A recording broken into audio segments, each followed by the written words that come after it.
ప్రభుత్వం వస్తుందని మీరు అనుకుంటున్నారు? టీడీపీ జనసేన. ఎందుకని? అంటే ఈయన చేసిన పనులు ఏమీ లేవు. అంటే ప్రభుత్వం అంటే ఒక వ్యక్తి పరంగా ఏమీ విమర్శించకూడదు. జగన్మోహన్ రెడ్డి అనే వ్యక్తి గొప్ప వ్యక్తి, రాజశేఖర రెడ్డి అంటే వ్యక్తి గొప్ప వ్యక్తి. అంటే మన మనుషుల పరంగా ఇంకా చేసే పని వరకే విమర్శించాలి. ఈయన చేసిన పని ఏమీ లేదు. అంటే ఉచిత పథకాలు కూర్చుని తింటే కొండైనా ఆగదకి తరుగుపోతుంది అని ఒక సామెత ఉంది.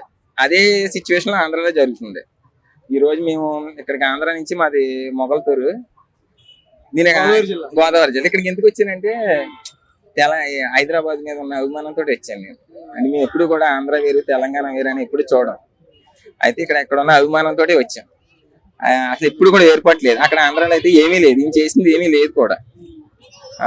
ఇంకో విషయం ఏంటంటే అక్కడ పనులు కాదు, ఎప్పుడు కూడా నీకు 3 పెళ్లిళ్ళు అయినాయి.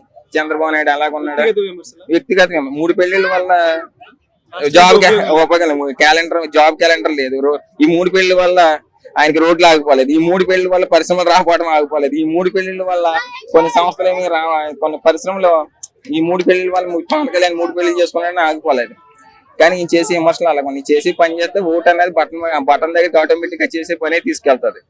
ప్రతి చోట 3 పెళ్లి. కానీ పవన్ కళ్యాణ్ అనే వ్యక్తి కానీ చంద్రబాబు నాయుడు అనే వ్యక్తి అభివృద్ధి గురించే మాట్లాడతారు. ప్రజల్లో అది మైండ్ ఫుల్ గా ఎక్కేస్తుంది.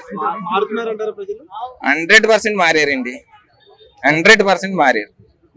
ఈ టర్న్ కాకుండా ఈ టీడీపీ జనసేన ఒక కూటమిలో కాకుండా రాకుండా ఉందా అంటే కనుక ఇంకా ఆంధ్రప్రదేశ్ అతోగైతే ఒక బీహార్, ఒక శ్రీలంక, ఒక పాకిస్తాన్.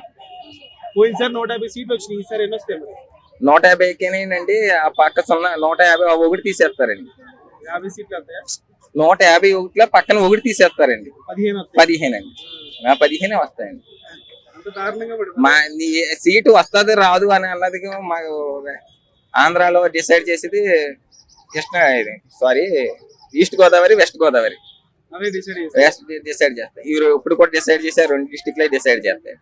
ఇక్కడ 15 కొడుతుందంటే అక్కడ 18కి 21, 18 ఉన్నాయి సీట్లు. డైరెక్ట్ గా 2 అయ్యే వస్తాయి. షూర్ అండి, కంపల్సరీగా అయ్యే వస్తాయి.